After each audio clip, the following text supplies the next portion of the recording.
Hello everyone. Today we are going to discuss about the most interesting topic functions. इससे पहले हमने relations पढ़ा, उससे भी पहले हमने पढ़े थे क्रॉस प्रोडक्ट. हमें ये पता है रिलेशंस जो होता है वो सबसेट होता है क्रॉस प्रोडक्ट का. अब हम करेंगे स्टार्ट फंक्शन. जो भी हमने अब तक टॉपिक स्टार्ट किया पहले उसका इंग्लिश मीनिंग देखते हैं. हमने रिलेशन का इंग्लिश मीनिंग देखा, अब फंक्शन का पहले इंग्लिश मीनिंग देखेंगे, फिर देखेंगे इसको मैथ्स में कैसे लिंक किया गया. फंक्शन बेसिकली क्या होता है, आपने कहीं वर्ड सुना हो फंक्शन से, suppose this machine is functioning properly, वो अपना फंक्शन अच्छे से कर रही है, अपना काम अच्छे से करना. ठीक है, यहाँ पे देखो फंक्शन क्या है. जैसे सपोज मैंने लिया ये एक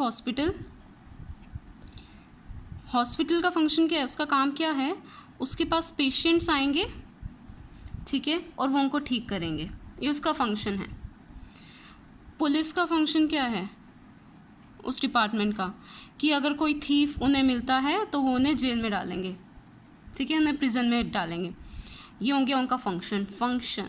अब ये देखो फंक्शन में दो चीज़ें, एक तो ये ध्यान रखो, क्या हॉस्पिटल में कभी थीफ आएंगे, मतलब पुलिस वाला काम तो नहीं करेगा ना. हॉस्पिटल सिर्फ हॉस्पिटल का काम करेगा, उसे ट्रीट करने का, ठीक है. पुलिस सिर्फ पुलिस वाला काम करेगा.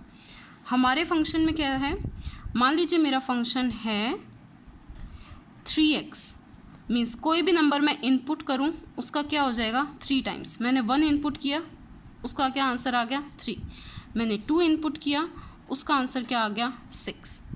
ये है हमारा फंक्शन बेसिक टर्म्स में. अब मैथ्स की टर्म्स में हम फंक्शंस को कैसे डिस्कस करेंगे. जैसे हमने रिलेशन में पढ़ा, एक इनपुट होगा, उसके कोरिस्पॉन्डिंग आउटपुट आना चाहिए. ये हमने लेफ़्ट साइड सेट किया और ये राइट साइड. मैंने एक फंक्शन लिया 3x नेम से. यहाँ पे मेरे पास कुछ नंबर्स हैं 1 2 3 4 5, और यहाँ मैंने लिखा 3 6 8 9 12 एंड 15. ठीक है, फंक्शन क्या करेगा, जो लेफ़्ट में होते हैं वो होते हैं आपके इनपुट, राइट साइड होते हैं आपके आउटपुट. इनपुट मैंने किया 3, क्या हो जाएगा उसका 3 × 1 3 आउटपुट. 2 मैंने इनपुट किया, इसका 3 टाइम्स, 3 2 = 6, ये हो गया आउटपुट. 3 का इसका 3 टाइम्स, 3 3 = 9. 4 का 4 3 = 12. 5 का 3 टाइम्स, 5 3 = 15. इसने अपना काम किया है 3x ने. 3x का काम था कोई भी उसे इनपुट मिले उसका 3 टाइम्स कर दो, वो क्या हो जाएगा आउटपुट. अब देखिए फंक्शन में 2 पॉइंट हैं सबसे main. Every element must be mapped.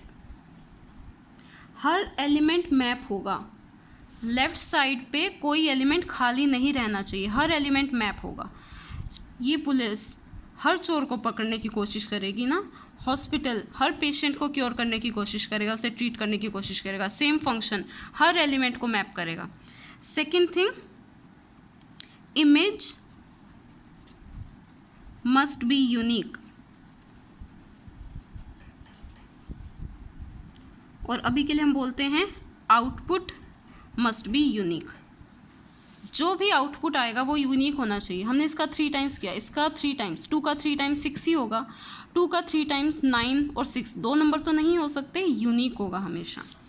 तो अब ये देखिए मैंने आपको एक फंक्शन दिया, आप मुझे बताइए ये फंक्शन है या नहीं. मैंने किया x², यहाँ पे मैंने कुछ नंबर्स लिखे -1 0 1 2, ठीक है, और मैंने लिखा 1. यहाँ पे क्या करना है स्क्वेयर्स. मान लीजिए मैंने यहाँ नंबर लिखे हैं 1 0 4 9 16. स्क्वायर करना है, -1 का स्क्वायर 1, 0 का स्क्वायर 0, 1 का स्क्वायर 1, ठीक है, एंड -2 का स्क्वायर 4, 3 का स्क्वायर 9. क्या ये आपका फंक्शन है? यस, ये फंक्शन है. हर एलिमेंट किसी ना किसी से मैप हो रहा है. सेकेंड थिंग, सबकी इमेज यूनिक है, ठीक है, मतलब इस एलिमेंट की 2 इमेजेस नहीं हैं, इस एलिमेंट की सिर्फ 1 इमेज है. So it is a function. Function में हम एक ही लाइन में इन 2 पॉइंट्स को एक लाइन में कहेंगे. एवरी एलिमेंट मस्ट हैव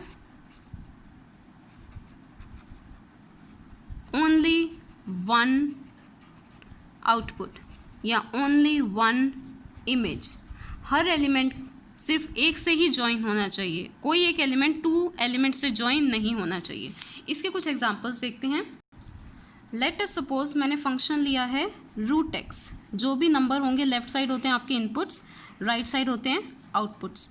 मैंने हम नंबर्स लिए 25, 16, ठीक है, एंड 9 एंड 0। यहाँ नंबर्स लिए +5, -5, 0, 3, -3। It's just an example. आपको बताना है 25 किसका रूट है, यानी दूसरे वे से क्या कह सकते हैं, किसका स्क्वायर करके 25 आता है। 5 का स्क्वायर करके भी 25 आता है, -5 का स्क्वायर करके भी 25 आता है। अब देखो 16 किसका स्क्वायर करके आता है, 4 या -4 का, बट वो यहाँ पे नंबर ही नहीं है तो आप ज्वाइन नहीं कर सकते। 9 किसका स्क्वायर करके आता है, +3 का स्क्वायर करके और -3 का स्क्वायर करके, ठीक है, यानी 9 का रूट क्या होता है, यू नो दिस, + एंड -3। 0 किसका स्क्वायर होता है, रूट होता है 0 का। अब आपको चेक करना है क्या ये फंक्शन है। दो चीज़ें होनी चाहिए, हर एलिमेंट लेफ्ट साइड पे किसी ना किसी से ज्वाइन होना चाहिए, पर हमारा 16 ऐसा रह गया जो किसी से ज्वाइन नहीं है, so it can not be a function. दूसरी चीज़ भी चेक कर लेते हैं, क्या होना चाहिए, हर एलिमेंट की यूनिक इमेज होनी चाहिए। ये साइड होती है इमेज जो मैप हुए हैं, ये है आपकी इमेज। क्या 25 यूनिक एलिमेंट से मैच हुआ है, नहीं, 25 टू एलिमेंट से मैच हुआ है, so it can not be a function. ये एक फंक्शन नहीं हो सकता। फंक्शन क्या होगा, लेफ्ट साइड कोई भी एलिमेंट रहना नहीं चाहिए, सारे एलिमेंट्स मैप होने चाहिए। सेकेंड थिंग, हर एलिमेंट सिर्फ एक से ज्वाइन होगा, एक एलिमेंट टू से कभी ज्वाइन नहीं होगा। Is it clear. या हम वर्बली ऐसे बोल देते हैं सिर्फ ध्यान रखने के लिए, फंक्शंस में ना ये लेस देन का साइन कभी नहीं बनना चाहिए। लेस देन का साइन बनने का मतलब एक एलिमेंट टू से ज्वाइन नहीं होना चाहिए। Now we are considering now some special functions. कुछ स्पेशल फंक्शंस हम डिस्कस करने वाले हैं। उससे पहले एक नोटेशन देखते हैं। फंक्शंस को हम जनरली रिप्रेजेंट करते हैं f(x) से। x हमने पहले भी पढ़ा था क्या होता है, इनपुट, ठीक है। मान लीजिए मैंने फंक्शन लिया f(x) = x²। x क्या है आपका इनपुट, और y क्या होता था आपका आउटपुट, जो आंसर आएगा, ठीक है। मैंने मान लीजिए x को पुट किया 1, x की जगह यहाँ 1 लिखिए, f(1) = 1² क्या आएगा 1।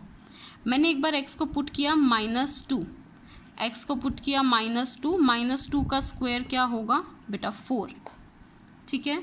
मैंने एक बार x को पुट कर दिया 3, f(3) का स्क्वायर इज़ 9।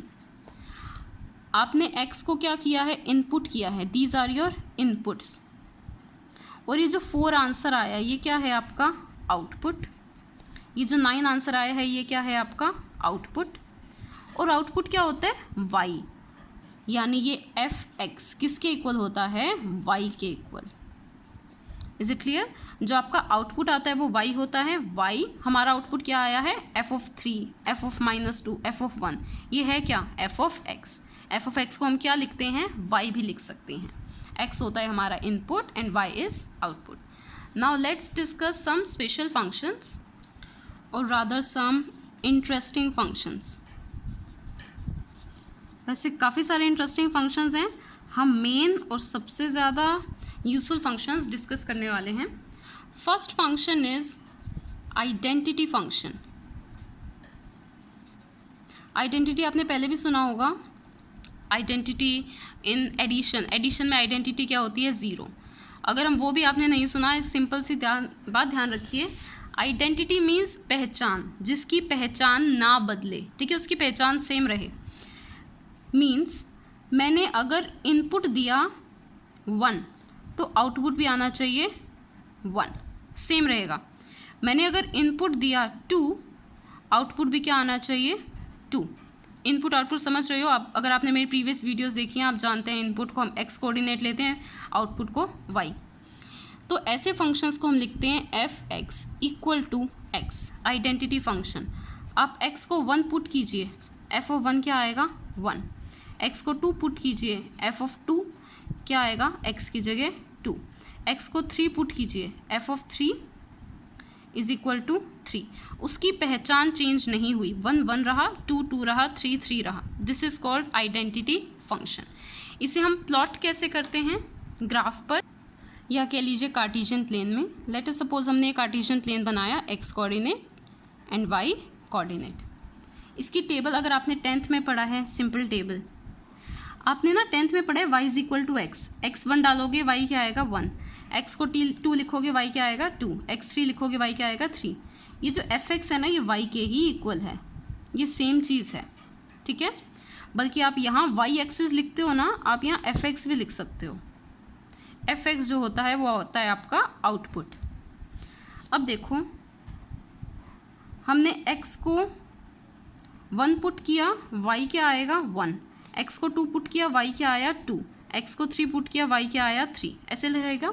ये 0 यहाँ प्लॉट कर लीजिए 1 2 3, यहाँ प्लॉट कर लीजिए 1 2 3, यहाँ नीचे भी प्लॉट कर लीजिए -1 -2 -1 -2। x1 पे y क्या है 1, x2 पे y क्या है 2, x3 पे y क्या है 3। ऐसे ही नेगेटिव नंबर्स, अगर आप x को -1 पुट करोगे y क्या आएगा -1, x को -2 पुट करोगे y क्या आएगा -2। तो ये आपकी ये जो पॉइंट्स आए, इनसे बनने वाली स्ट्रेट लाइन, सॉरी ये पॉइंट्स इसी पर होंगे, ये स्ट्रेट लाइन, ये क्या है आपकी y is equal to x की लाइन है। y को हम क्या लिखते हैं, f x is equal to x. X होता है आपका इनपुट, y होता है आपका आउटपुट। y लिखिए या एफ एक्स, दोनों क्या होते हैं, आउटपुट। ये था आपका आइडेंटिटी फंक्शन, जिसमें आइडेंटिटी पहचान सेम रहेगी। आप 1 पुट करेंगे 1 आएगा, 2 पुट करेंगे 2 आएगा। Now moving to the next function, constant function. Constant word भी आपने सुना है, सभी वर्ड्स उनके, सभी फंक्शन उनके वर्ड से सिमिलर हैं। कांस्टेंट, कोई चीज़ सेम रहे। हम पढ़ते हैं कांस्टेंट स्पीड से बॉडी जा रही है, कोई बॉडी मूव कर रही है। कांस्टेंट मीन्स जो चेंज नहीं होगा। इसका मीनिंग, आप x की जगह यानी जो इनपुट डालते हो, आप इनपुट कुछ भी पुट कर लो, एनी नंबर, आउटपुट यानी y always be same. Input कुछ भी डाल लो, आउटपुट हमेशा सेम आएगा, यानी कांस्टेंट आएगा। जैसे मैंने एक फंक्शन लिया, पहले हम y से लिखते हैं, y इज इक्वल टू 3, ये आया, सिर्फ इतना है। अब x की वैल्यू 1 डालो, x तो कहीं है ही नहीं, तो y क्या आएगा 3। x की वैल्यू 1 डाली, x कहीं है ही नहीं, तो y क्या आया 3। x की वैल्यू 2 डाली, y क्या आया बीबी 3, क्योंकि x का कोई वेरिएबल ही नहीं है यहाँ पर। x 3 डाला, y क्या आया सेम 3। मीन्स आप इनपुट कुछ भी डालते जाओ, आउटपुट हमेशा सेम आएगा, यानी कांस्टेंट आएगा। और y को हम लिखते हैं बेटा एफ एक्स। तो f x is equal to 3, it is what, constant function. Name से ही है, जो हमेशा सेम रहे, कोई भी नंबर हो सकता है। हमने बाय चांस 3 ले लिया, it can be any number, 10 -10 14 lakh 1 lakh, any number, okay. अब देखते हैं इसका ग्राफ। ये हो गई आपकी x axis, this is your y axis. Y axis को क्या लिखते हैं हम, एफ एक्स, ठीक है। ये इनपुट होता है, ये आपका आउटपुट। इसकी हैबिट डाल लो, Y is equal to F X, output होता है। एक्स आपने इनपुट किया, वाई आपका आउटपुट आया। नाउ सी, इसकी टेबल बना लेते हैं। पहले नंबर्स लिख लेते हैं, 1 2 3 4, -1 -2 -3, सॉरी +1, यहाँ पे -1 -2 -3, यहाँ 1 2 -1 -2 एंड -3। आप x को 1 पुट कर रहे हैं, आंसर क्या आ रहा है 3। x 1 पे क्या आ रहा है 3। x को 2 पुट कर रहे हैं, तब भी क्या आ रहा है 3। x को 2 पुट कर रहे हैं, तब भी क्या आ रहा है 3। x को 3 पुट किया, तब y क्या आया 3। x को 3 पुट किया, y क्या आया 3। ऐसे ही आप x को 4 पुट करेंगे, y क्या आएगा 3। आप नेगेटिव नंबर्स पुट कर लीजिए। x को -1 पुट करते हैं, तब भी y क्या आता 3। -2 पुट करते तब भी y क्या आता 3। -3 पुट करते तब भी क्या आता 3, क्योंकि इसमें x की कोई टर्म ही नहीं है। ये जो लाइन आई 3 से पास होती हुई, ये हमें दिखा रही है हमारा कांस्टेंट फंक्शन, यानी f x is equal to 3। ये जो नंबर था 3, ये 3 पॉइंट से ही लाइन पास होगी आपकी। ये हो गया हमारा constant function. I hope it is clear. Now we will move to the next function, modulus function. Third है हमारा मॉड्यूलस फंक्शन. मॉड्यूलस वर्ड शायद ऐसा है जो आपने पहले ना सुना हो. मॉड्यूलस का मतलब होता है एब्सोल्यूट वैल्यू. ठीक है, एब्सोल्यूट वैल्यू मीन्स कोई भी नंबर जो नेगेटिव है उसे प्लस में चेंज कर दो. आपने ये पढ़ा, एरिया कभी नेगेटिव नहीं हो सकता, डिस्टेंस कभी नेगेटिव नहीं हो सकता. दीज आर एब्सोल्यूट क्वांटिटीज़ जो कभी नेगेटिव नहीं हो सकती. आप किसी चीज़ का एरिया निकालो, आप किसी चीज़ की लेंथ निकालो, लेंथ क्या होगी 5 सेंटीमीटर, 5 मीटर, नेगेटिव कभी नहीं हो सकती. वो होती हैं आपकी एब्सोल्यूट टर्म्स, और उसी का दूसरा नाम है मॉड्यूलस. मॉड्यूलस फंक्शन ये क्या करता है, अगर आपने कोई इनपुट दिया, x होता है आपका इनपुट, आपने इनपुट दिया कोई नेगेटिव नंबर या फिर पॉजिटिव नंबर, y होता है आपका आउटपुट. आउटपुट हमेशा कैसा आएगा, पॉजिटिव नंबर. ठीक है, मान लीजिए हमने x को लिखा -1, तो mod x क्या होगा, ये मोड का सिंबल है. mod x क्या होगा, -1, x की जगह -1 लिखा. ये मोड क्या करेगा, माइनस साइन को रिमूव कर देगा, क्या बचेगा, +1. ठीक है, अगर आपने कोई पॉजिटिव टर्म लिखी, x की जगह हमने लिखा 2, तो ये तो पहले से ही पॉजिटिव है, ये क्या हो गया, पॉजिटिव ही रहा. सेम आप नंबर चाहे नेगेटिव डालो उसका पॉजिटिव हो जाएगा, पॉजिटिव डालो वो उसका भी पॉजिटिव रहेगा. अब देखते हैं इसका जनरल कैसे लिखते हैं. f(x) is equal to mod x. ठीक है, यानी ये ऐसा फंक्शन जो नेगेटिव नंबर्स को क्या कर देगा, पॉजिटिव कर देगा. अगर मैं इसके कुछ इनपुट लूँ, मैंने x लिया 0, f(x) क्या होगा, mod 0, 0 का mod 0. अगर मैंने x एक बार लिया नेगेटिव नंबर -1, f ऑफ -1, इसमें पुट कर रहे हैं हम, mod -1 इज इक्वल टू 1. अगर मैंने x को पुट किया positive number 2, f of 2, mod of 2 क्या आ जाएगा, 2 पॉजिटिव. इसको हम थोड़ा स्टैंडर्ड फॉर्म में कैसे लिखते हैं, इससे हमें क्या पता चला, अगर x की वैल्यू 0 है तो आंसर क्या आ रहा है, 0 आ रहा है. अगर x की वैल्यू नेगेटिव है तो आंसर पॉजिटिव हो जाएगा. अगर x की वैल्यू पॉजिटिव है तो वैल्यू पॉजिटिव रहेगी. इसे कैसे लिखेंगे, f(x) is equal to x, या फिर ये लिख लो mod x is equal to x if x is greater than 0 और equal to 0, and -x if x is less than 0. इसे समझो ध्यान से. इसका मतलब ये बिल्कुल नहीं है बच्चे, ये इसमें कंफ्यूज होते हैं. mod x की वैल्यू नेगेटिव कैसे होगी, mod x तो कभी नेगेटिव नहीं हो सकता. ये नेगेटिव नहीं है बेटा. यहाँ देखो, मैंने x की वैल्यू लिखी -5. ठीक है, -5, x कैसा नंबर है, नेगेटिव नंबर. तो हम ये वाला देखें या ये वाला, ये नेगेटिव के लिए हम ये वाला देखेंगे. इसका मतलब जो भी x है उसके आगे माइनस साइन फॉर्मूले का, और x की वैल्यू क्या है, -5, माइनस क्या हो गया, +5. हम जो लिख देते हैं -x तो पहले ही नेगेटिव है, एक नेगेटिव और क्या हो जाएगा, पॉजिटिव. ये हो गया आपका मॉड्यूलस फंक्शन. अब देखते हैं इसका ग्राफ. पहले बनाते हैं इसकी टेबल. f(x) क्या है, mod x,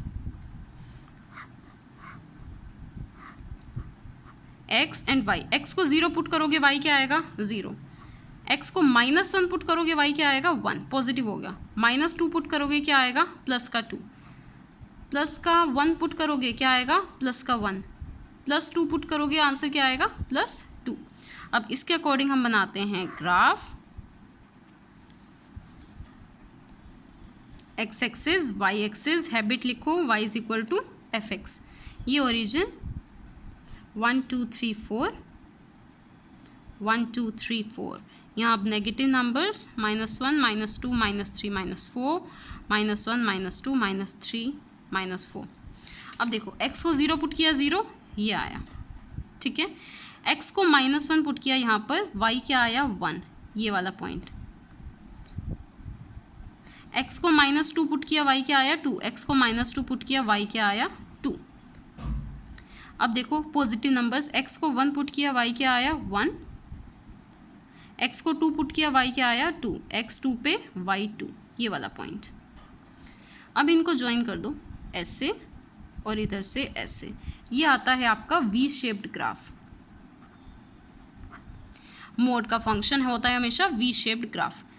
x के साथ एक चीज़ को ध्यान रखना, x को हम मोड x को हम ऐसे लिख सकते हैं x माइनस 0। तो ये जो टच कर रहा है जहाँ v का कॉर्नर बन रहा है वो हमेशा 0 पे बनेगा, ठीक है। ये हो गया आपका मोड x का फंक्शन, आपका एक special function. Now moving to the next function which is signum function.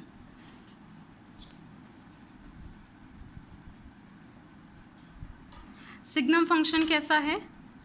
अगर आप इनपुट दो कोई पॉजिटिव नंबर, ठीक है, any positive number, your output will always be 1। आप पॉजिटिव कोई भी नंबर इनपुट कर लो, 1 2 3 4 5 6, कोई भी पॉजिटिव नंबर, आउटपुट हमेशा क्या आएगा 1। अगर आप कोई इनपुट करते हो नेगेटिव नंबर तो आउटपुट आता है आपका -1। हमेशा आप -1 पुट करो, -2 पुट करो, -3, -4, आउटपुट क्या आएगा हमेशा -1। और 0 पे और देख लो, 0 रह गया, बीच में लिख देते हैं। अगर x 0 है तो y आता है हमारा 0।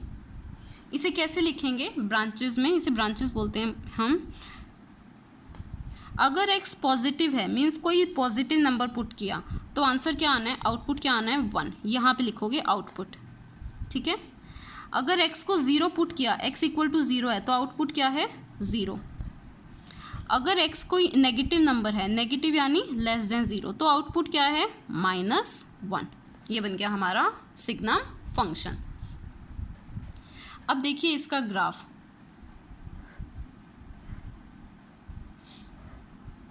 x and y। आपने 1 पुट किया, पॉजिटिव नंबर है, आंसर क्या आएगा 1। आपने 2 पुट किया, क्या आंसर आएगा 1। 3 पुट किया, क्या आंसर आएगा 1। पॉजिटिव नंबर्स पे क्या आंसर है 1। 0 पुट किया तो आंसर क्या आएगा 0। कोई नेगेटिव नंबर पुट किया, नेगेटिव नंबर पे हमेशा आंसर क्या है -1। -2 पुट किया तब भी आंसर क्या है -1। -3 पुट किया तब भी आंसर क्या है -1। So let's see its graph. x axis, y axis, क्या नहीं भूलना, y is equal to fx होता है हमेशा, y डैश, ये ओरिजिन 1 2 3 4, 1 2 3 4, -1 -2 -3, -1 -2 -3। अब देखिए 1 पे आंसर क्या है 1, x1 पे y 1, x2 पे भी y 1, x3 पे भी y 1, x4 पे भी y 1। पॉजिटिव नंबर्स के लिए हमेशा आंसर क्या रहेगा 1, यानी ये वाली लाइन, ठीक है। 0 पे आंसर क्या है 0, x 0 पे y क्या है 0। तो ये जो आप ये लाइन स्टार्ट करोगे, हम इसे होलो सर्कल रखते हैं क्योंकि y एक्सिस पे x क्या होता है 0, ठीक है। तो पर 0 पे आंसर हमारा क्या है 0 है ना, तो ओरिजिन को डार्क करोगे। x 0 और y 0 कहाँ आते हैं, ओरिजिन पे 0,0, यहाँ आप सॉलिड सर्कल फिल करोगे। अब देखो नेगेटिव नंबर्स, अगर x -1 है आंसर क्या आएगा -1। अगर x -2 है आंसर क्या आएगा फिर भी -1। सभी नेगेटिव नंबर्स के लिए आंसर क्या आएगा -1। ये हो गया आपका फंक्शन दिस, ठीक है। बल्कि इसे स्टार्ट करेंगे हम -1 से। इनके बीच में भी तो नेगेटिव नंबर्स हैं, -0.5, -0.7, ये सब नेगेटिव नंबर्स हैं, इनके लिए भी -1। जब आप ये y एक्सिस पे टच नहीं करोगे, यहाँ पे क्या है y एक्सिस पे x 0 है और x 0 पे y क्या है 0, इसलिए इसको हमने होलो सर्कल रखा है, मीन्स शेड नहीं किया, होलो सर्कल। ये हो गया आपका सिग्नम फंक्शन, ठीक है। और एक चीज़ और, आप सिग्नम फंक्शन को लिख सकते हो, ये वाला भी ठीक है, सेकंड वे है लिखने का mod x बाय x, ठीक है। अब यहाँ देखो इसको हम कैसे लिख सकते हैं, फिर से 3 में डिवाइड करेंगे, x पॉजिटिव हो, x नेगेटिव हो और x 0 हो। अगर x पॉजिटिव है तो mod x क्या होगा, x के equal, x by x cancel होके क्या बच जाएगा 1। अगर x 0 है तो 0 पुट हो जाएगा। अगर x नेगेटिव है, नेगेटिव में हमने मोड फंक्शन में पढ़ा था, मोड x नेगेटिव फंक्शन के लिए क्या होता है -x और डिवाइड बाय x, ये कैंसिल होके -1, यही तीनों चीज़ें आ जाएंगी 1, 0 and -1। So this was your signum function. Next function हम करेंगे ग्रेटेस्ट इंटीजर फंक्शन, सबसे इंटरेस्टिंग, सबसे useful function. Next is your greatest integer function. अच्छा, इसके नेम से क्या पता चल रहा है? ग्रेटेस्ट इंटीजर ना, सबसे बड़ा इंटीजर। देखते हैं इसका मीनिंग क्या है। इसमें अगर आप इनपुट रखो, कोई भी नंबर हमें इनपुट रखना है, आप इंटीजर भी इनपुट रख सकते हो, आप नेगेटिव नंबर्स भी पुट कर सकते हो, आप फ्रैक्शन भी पुट कर सकते हो, इनपुट कुछ भी हो सकता है, एनी नंबर। आउटपुट क्या होगा? Listen carefully, output will be integer on left hand side in number line. इसका मीनिंग क्या है? देखो, भूल जाओ अभी ये लाइन लिखी है, पहले जनरल समझो। मैंने ये एक्स एक्सिस बनाई अभी सिंपल, ठीक है। बीच में होता है 0, जो इंटीजर लाइन होती है आपकी 1, 2, 3, 4, 5, -1, -2, -3, ये बनाया। अब देखो 0 से 1 के बीच का मैं कोई भी नंबर लूँ, ठीक है, इनपुट होगा एनी नंबर। 0 से 1 के बीच का कोई भी नंबर लिया, आउटपुट क्या होगा? Integer on left hand side. 0 से 1 के बीच में लेफ्ट हैंड साइड पे तो ये सारे इंटीजर्स हैं, पर हमें कैसा लेना है? सबसे बड़ा इंटीजर। इन सब में से सबसे बड़ा इंटीजर तो 0 होगा, ठीक है। तो आपको क्या ध्यान रखना है? 0 से 1 के बीच का कोई भी नंबर लिया, उसका ग्रेटेस्ट इंटीजर क्या होगा? लेफ्ट साइड पे इंटीजर जो है, यानी 0। मैंने मान लीजिए 2 और 3 के बीच का कोई भी नंबर लिया, 2.5, उसका ग्रेटेस्ट इंटीजर क्या होगा? लेफ्ट साइड पे जो भी इंटीजर है, यानी 2, ये होगा आपका आउटपुट। अगर आप लेते हो 4 और 5 के बीच का कोई भी नंबर, इसका ग्रेटेस्ट इंटीजर क्या होगा? इसके लेफ्ट साइड, जस्ट लेफ्ट, बिल्कुल लेफ्ट में जो इंटीजर है, कौन सा इंटीजर है? 4। हम इसे ग्रेटेस्ट इंटीजर क्यों बोल रहे हैं? लेफ्ट साइड पे तो बहुत सारे इंटीजर्स हैं, लेफ्ट साइड में से सबसे बड़ा इंटीजर कौन सा है? इसके पास 4.3 के पास ही 4 है, इसलिए वो क्या है? ग्रेटेस्ट इंटीजर है out of all these integers, ठीक है। अब अगर मुझे देखना है 5 पे, एग्जैक्ट 5, ठीक है, एग्जैक्ट 5 ये खुद एक इंटीजर है, तो आप इससे लेफ्ट में नहीं जाओगे, यही इंटीजर है सबसे बड़ा, ग्रेटेस्ट इंटीजर ये खुद होगा 5, ठीक है। अभी मैं कुछ एग्जांपल्स करते हैं छोटे से।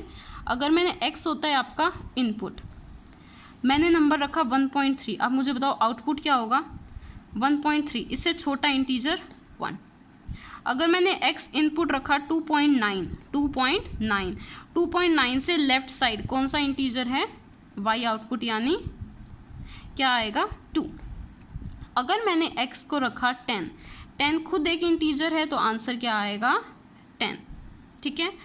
और अगर मैंने नेगेटिव नंबर्स में ध्यान से देखना, -1 रखा, तो आंसर क्या आएगा? -1, क्योंकि -1 खुद क्या है? एक इंटीजर। अब यहाँ देखो एक बार नंबर लाइन पे, मैंने -2 और -3 के बीच का कोई इंटीजर लिया, क्या लिया? -2.5 ले लिया इन दोनों के बीच में।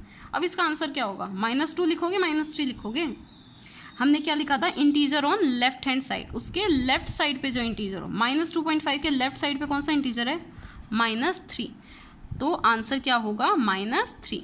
यानी अगर हमने इनपुट लिया -2.5, तो उसका ग्रेटेस्ट इंटीजर क्या होगा? -3। अगर मैंने लिया -0.5, अब तो जल्दी से बता दो, -0.5 में यहाँ आएगा -0.5 या यहाँ आएगा -0.5? यहाँ पर 0 और -1 के बीच में यहाँ होगा -0.5। इससे लेफ्ट साइड कौन सा इंटीजर है बेटा? -1। सो y इक्वल टू -1 होगा आपका आंसर। ये हमने कुछ डिस्कस किए। अब देखते हैं इसकी नोटेशन। मोड x को हम ऐसे लिखते थे, ये होता था मोड x। ग्रेटेस्ट इंटीजर को हम लिखते हैं स्क्वायर ब्रैकेट से, ग्रेटेस्ट इंटीजर, ठीक है। अब इसका फंक्शन बनाते हैं f(x). अगर आपका इनपुट 0 और 1 के बीच में है, यानी 0.5, तो आंसर क्या आएगा? 0। और 0 होगा तब भी आंसर क्या आएगा 0। अब नेक्स्ट लो 1 से 2, अगर इंटीजर नंबर 1 और 2 के बीच में है 1.5 1.8 तो आंसर क्या आएगा 1, और अगर 1 के इक्वल है तब भी आंसर क्या आएगा 1। ये सारे हो गए पॉजिटिव नंबर्स, ठीक है। ऐसे ही अगर नंबर 2 और 3 के बीच में है तो आंसर क्या आएगा, लेफ्ट साइड में कौन सा इंटीजर है 2, और अगर 2 के इक्वल हो तब भी आंसर क्या आएगा 2। तो इक्वल टू का साइन हमेशा लेफ्ट साइड लगेगा। एक आधा नेगेटिव नंबर्स का भी देख लेते हैं। अगर आपका इंटीजर -1, चलो -1 और 0 के बीच में है, -1 एंड 0 के बीच में, तो आंसर क्या आएगा -1 जो लेफ्ट साइड पे है, और -1 के इक्वल भी। ऐसे ही अगर आपका इंटीजर -1 और -2 के बीच में है, -1 एंड -2 के बीच में, तो लेफ्ट साइड वाला इंटीजर आता है हमेशा, लेफ्ट हैंड साइड वाला। तो लेफ्ट हैंड साइड क्या है, सॉरी -2 इज़ लेस, -2 से -1, तो क्या आएगा आपका -2। -2 और -1 के बीच में, यानी कोई नंबर हो -1.5, आंसर क्या होगा -2। तो अब देखते हैं इसका graph. So first of all let us draw x axis and y axis. y axis को हम क्या बोलते हैं fx, ये आपकी y dash and this is x dash. So let us plot numbers 1 2 3। यहाँ पर भी -1 -2 -3, गैप शुड बी इक्वल, यहाँ इक्वल नहीं है, 1 2 1 एंड 2। अब ध्यान से देखना, इनपुट लिया हमने 0 और 1 के बीच का कोई भी नंबर, आउटपुट हमेशा क्या आएगा, क्या आएगा हमेशा आउटपुट 0। हमने लिया 0 और 1 के बीच का कोई भी नंबर, आउटपुट आएगा 0, यानी y 0, और y 0 है यहाँ पर, ठीक है, ये डॉट।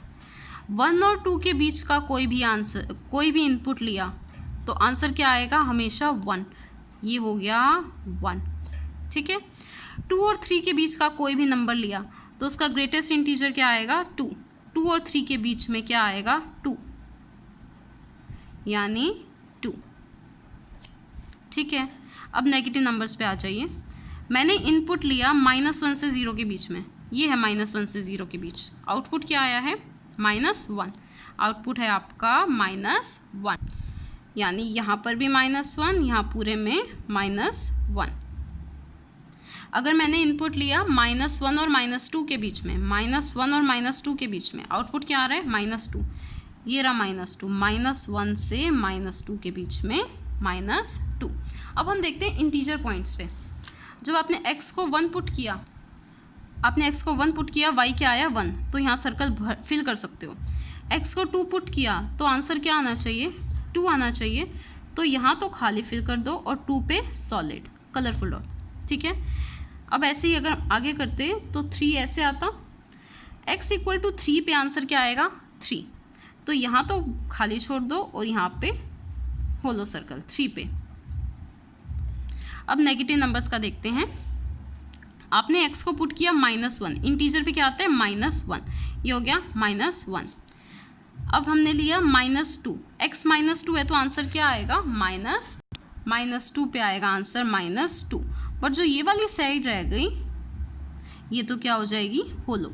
आपको ये चेक करना है, -1 पे आंसर -1 आ रहा है तो इसको फिल कर दो, -1 पे आंसर -2 नहीं आ रहा ना तो इसको होलो रखना है। -2 पे आंसर क्या आ रहा है -2, -3 नहीं आ रहा तो -3 को हम होलो सर्कल्स रखेंगे।